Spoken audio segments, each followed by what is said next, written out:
Hey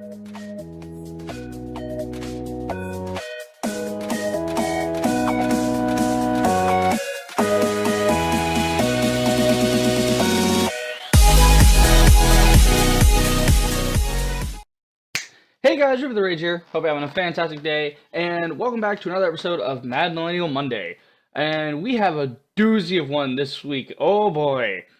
Politicians, man, they just can't help themselves pissing off little guys like me because, ooh, the shit they pull, and it's weird because they think they're going to get away with it, and they think somebody's not going to say anything. I mean, we've already proven that, like, since last week that nobody cares. So the apathy part of it's there. So if you guys actually gave a shit, maybe don't vote for these guys. Maybe, kick these guys out and put in more progressive people. I don't know. But let's go over this real quick. Let's see what's on the menu this week.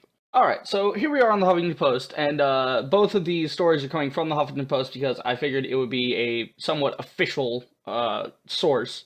If it's good enough for academia, it must be good enough for a video for people to not be like, oh, that's biased. I mean, come on, it's Huffington Post, come on. Anyway, so this one is about Obamacare being repealed and giving 400 super rich U.S. households a giant tax cut. You think I'm joking? Let's go through this.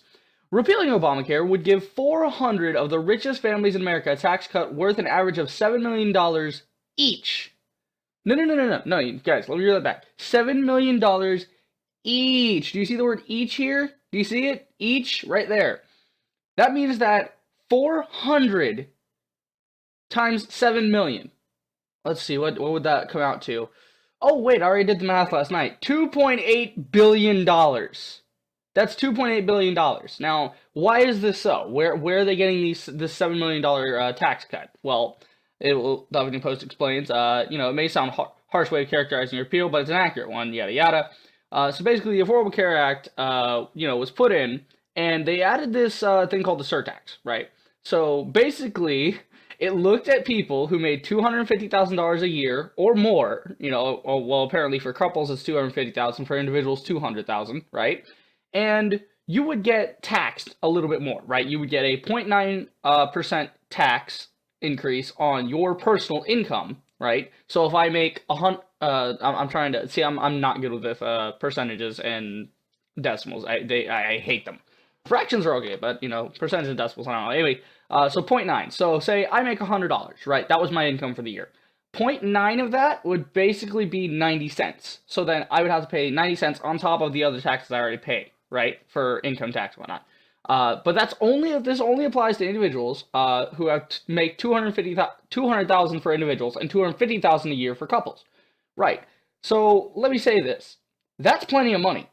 That makes you rich. I'm sorry, but it does. Like, you might not be super rich, but you're kind of rich, okay? You're kind of rich. Because the average American works on, like, $55,000 a year. And that's, like, the average bottom roster that, like, everybody, like, middle America is shrinking. And, there's a point where you have so much money. If you get to the point where you have so much money, you can just start buying iPhones every year without even thinking about it.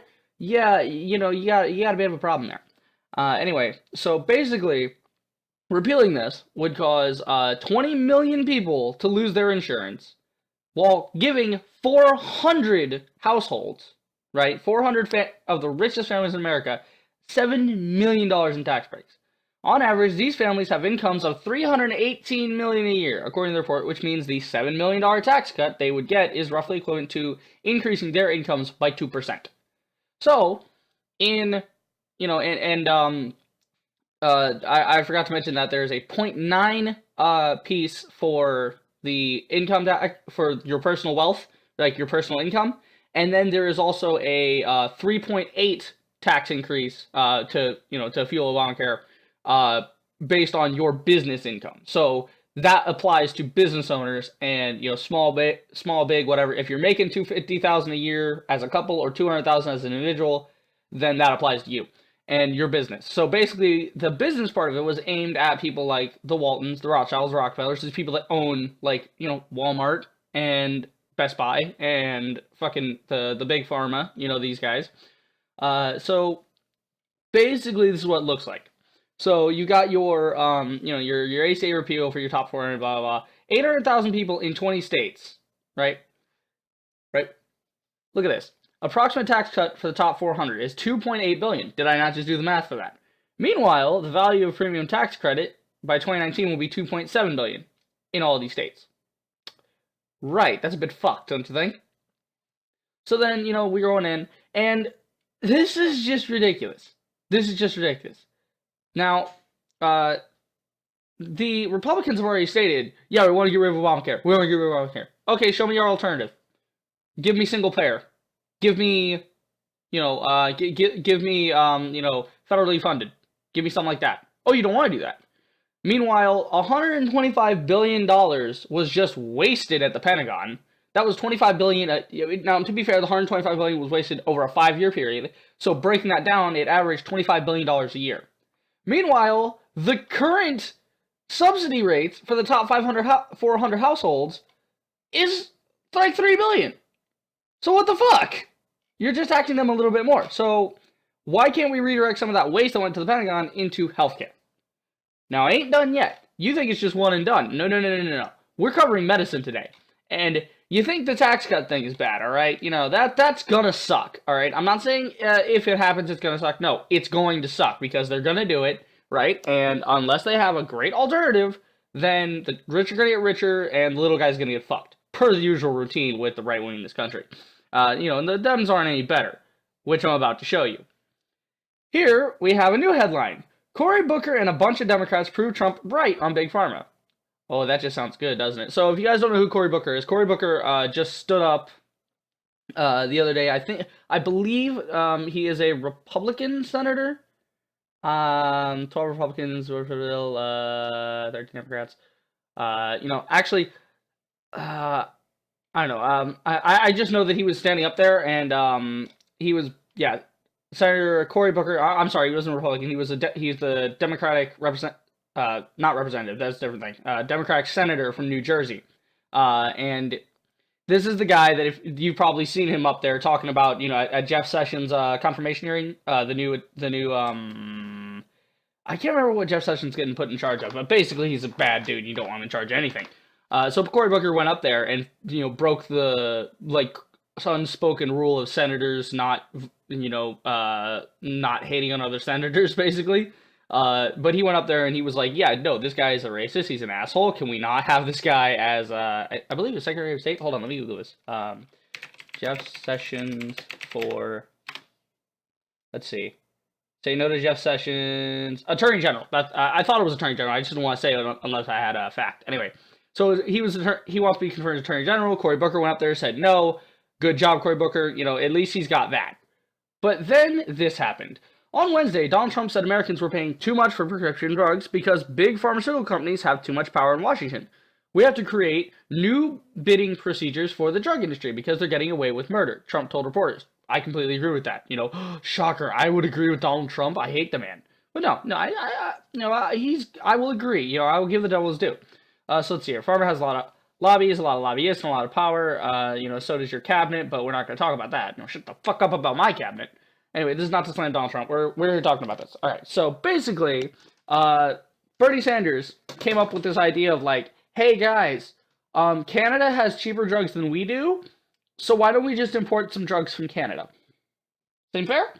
And basically all the big pharma guys in Congress said no.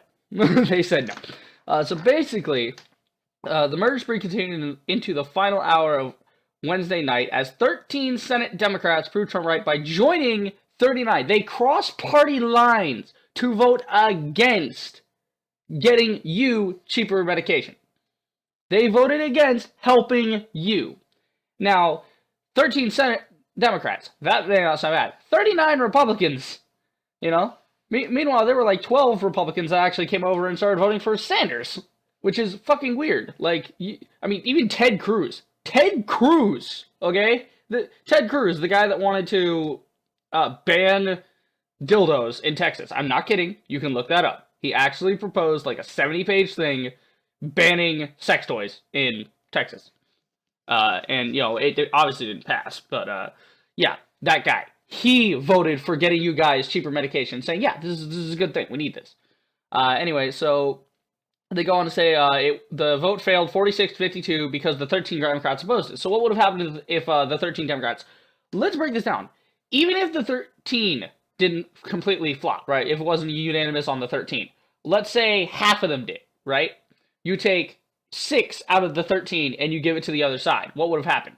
Well, you would have done 52 minus 6, which would have dropped it to, let's see, 2 down, 4 down. Would have dropped the opposition to 46 and raised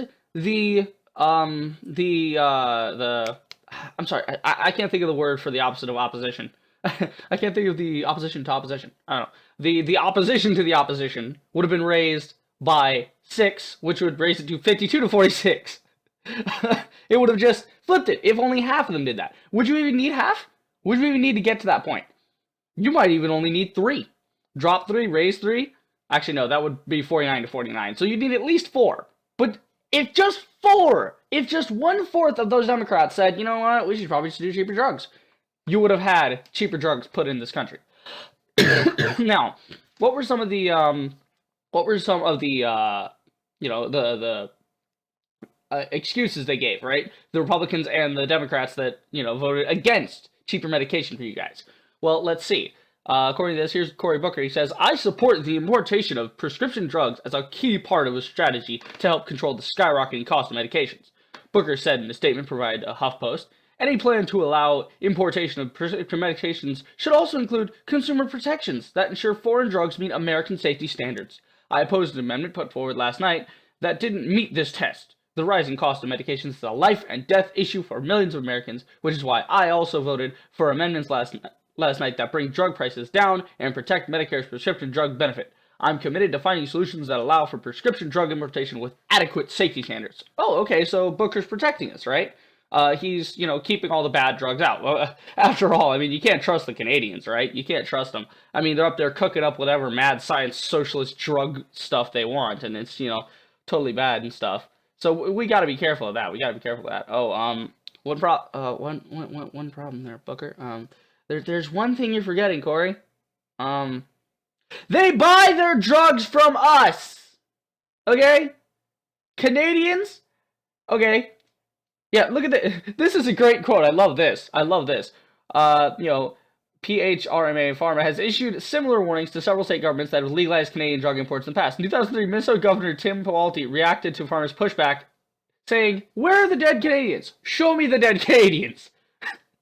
Habeas Canadius, huh? Oh my god. But no, they buy their drugs from us, okay? Because all the drugs they use in Canada, maybe not all, but most of the drugs they use in Canada for, like, all the typical shit, depression and weight loss and this, that, and the other, like, all the, and heart medication, blood medication, shit like this, they buy it from our pharmaceutical companies, right? They import it, and then, guess what? In Canada, they have a board of guys that is set up to negotiate prices with the pharmacy industry, with the drug industry. And that's why their prices are lower, because they actually get to negotiate on behalf of the citizens. They say, oh, you want to charge us $1,000 for a stock of, fucking Abilify? Oh, okay, that's fine. Fuck you. No, we're not paying that. You're going to bring it lower. We'll pay, but we ain't paying that much. Okay, we'll go get our drugs elsewhere. And then, this is ridiculous. This is just stupid that they would vote against something like this. And he's acting like, oh, it's unsafe. That's his reasoning he gave. Fuck you, Cory Booker, you piece of shit. Fun fact, Cory Booker also happens to be on a list of, on a list of Democrats that somebody put up. I think it's on Twitter, actually. I think I'll try to find it right quick. It actually shows their, how much money they got from their, for their campaigns from, Big Pharma. Great. It's just basically a piece of shit.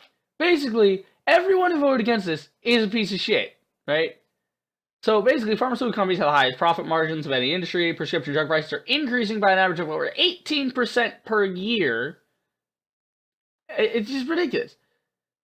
They crafted a budget solution, and they shot it down. 46-52. And I'm sorry, but what the fuck are you saying? As if we're just going to say, okay, let's import all the drugs and do no safety testing whatsoever. No, that's not how it works when you import food. When you have imported food into this country, right, the FDA always tests that shit when it's coming in to make sure it's viable. So why would they not test drugs? You're acting like the FDA would just be like, yep, that's fine, go with that. And if people die. Now, if people start dying, then sure. But people are going to die if you don't. Especially since you're going to get rid of Obamacare. So we're going to tie this in together. Continuing to have expensive drugs, and taking Obamacare away from people with most likely no replacement. Then, what's going to happen? I'll tell you what's going to happen. A lot of people are going to die because they cannot afford their medications anymore. A lot of people are going to die in the best country in the world. We're so great. We're America. We're so fucking great. We're so great, but all of our guys are going to die, right? All of our guys are going to die because they can't afford their medication. Because we're going to take their medication away, and we're going to say, oh, okay, so we're not going to pay for the medication. You're going to pay for the medication, and you're not even going to get a rate on your medication. We're not even going to charge you fairly. We're going to sell to the Canadians. We're going to let the pharmaceutical companies sell to the fucking Canadians and give the Canadians drugs for less than they're going to give you. Okay? So, what the fuck is this? What is wrong with this country right now? Are you kidding me right now? With this fucking bullshit corrupt system that we have. So, I advise that, you guys go out and vote on whatever. I would like a list of these senators. I would like to know exactly who voted against it. I'm sure a list exists somewhere of who's against it. Here we go. This actually says, I'll leave the link in the description below for you guys if you want to check out this for yourself, or the article for yourself. So here's 7 Democrats who voted against the Sanders-Klobuchar plan, which was what they called the importation of Canadian drugs thing. So basically, the guys who voted against it, Democrat-wise, were Cory Booker from New Jersey, Bob Menendez of New Jersey, Chris Coons of Delaware, Robert Casey of Pennsylvania, Tom Carper of Delaware, Maria Cantwell of Washington, and Heidi Heldkamp of North Carolina. Or no, I'm sorry, not North Carolina, North Dakota. My bad, I read that wrong. All defended their opposition by arguing the bill didn't address consumer protections for imported drugs. Okay, so this list of people right here, this list of people can go fuck themselves. Do not vote for these people ever. They do not have your best interests at heart. They're in the pocket of the drug companies, and they will fuck you over 100% of the time. Now, I really wish they put a list of the Republicans that opposed it. There's actually a link here. It might actually show... Oh, here we go. This is actually a link. So, good job, Huffington Post. They actually show the voting here. I did not know they did that. Good on you. This is from the United States Senate. So, this is the actual Senate roll call record from their vote. This isn't from Huffington Post. This is just a link to senate.gov. Okay, I'll leave a link in the description for you guys so you can read all this yourself. So basically, it's grouped by the vote position. So in favor was a bunch of Democrats, and a couple Republicans got sprinkled in here too. McCain and, I believe... Oh, wow, yeah, I like how Sanders is still independent. Like, he's the one independent in the Senate. It's great. I love Bernie. But let's see. The nays were Representative Alexander, Republican from Tennessee. Barrasso. I'm not going to sit here and read this all. That's going to be boring. But, oh, there's actually some that didn't vote at all. Jeff Sessions and Feinstein from California, huh? So there's actually 2 people that abstained. They didn't even vote, or they were not allowed to vote. I'm not sure if they chose to not vote or they were not permitted to vote. Wow, okay, so yeah, I'll leave all these links in the description below for you guys. But doesn't that piss you off that we could have had good healthcare? We could have had, like, affordable drugs for once, right? Imagine what would happen if you paired the affordable drugs with Obamacare. Then you could, get this, if you could bring down the price of the drugs, then couldn't you also bring down the price of the amount of tax you have to put on the rich in order to pay for Obamacare? Huh! Kind of insane to think that you could have your cake and eat it too. You could tax people less. I mean, imagine for a second. Bring these drug prices down to where people can afford them, and then put in single payer where everybody who pays taxes has to pay just a little bit more to subsidize that. But everybody gets their drugs, everybody gets to go to the hospital, everybody gets to get help when they need it. Now, is everybody at the same time getting it? No, a very small fraction of our country is ever sick all at the same time and ever needs all this help all at the same time, right? It's like this percentage. Actually, what is the average for sick people? Let's see.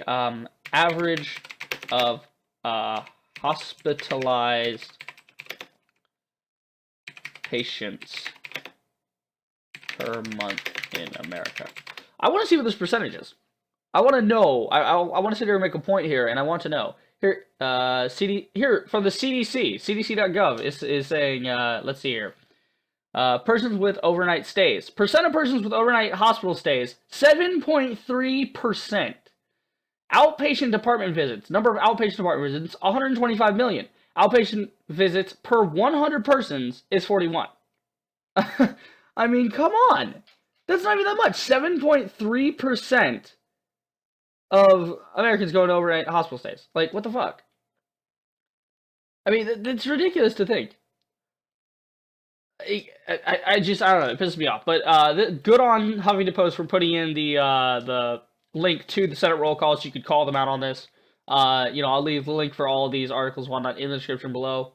And wow, okay, and just to let you guys know, I did not get this from Huffington Post. I wasn't just reading Huffington Post and found this. This was from, I'm subscribed to Secular Talk and the Young Turks on YouTube. You guys need to go check them out. They are progressives. They tell the truth. They slam left and right. They are, you know, they have a left, I wouldn't say agenda. They have a left bias, or actually, no, they have a progressive bias. They have a bias towards the people and liberal ideas. So they hate on Republicans a little bit more. But at the same time, when Dems do something bad, they say Dems did something bad, right? You know, they could have easily made a video talking about like, oh, you know, look at all these terrible Republicans voting against healthcare. No, but they lumped the Democrats in there too and said, yeah, for transparency, here's, you know, they tell the truth, basically, is what I'm saying. They're reliable sources. And all of their stuff, they don't make it up. They don't do their own research. They go to, like, Huffington Post and stuff. They don't do their own research. Yeah, that just sounded trustworthy. But they basically are good. I'll leave the link for their channels in the description below because you guys really need to watch them. And at least watch some of their recent stuff. And, you know, decide for yourself is what I'm saying. I'm not saying you should go watch them. I'm saying I watch them because I'm progressive, I'm a liberal, I want to see good things happen in this country for the little guy like me and you and everybody who's not a fucking Wall Street banker, alright? Anyway, that was a doozy. I hope you guys enjoyed this episode this week on Mad Millennial Monday. If you did, then do the usual. Like, subscribe, check out my streams. Go check out Secular Talk and the Young Turks. Please do, because you got to join the movement to get, you know, money out of politics and get some good politicians there like Senator Sanders who will fight for you. And I will see you guys in the next video. Reaper the Rager, signing off.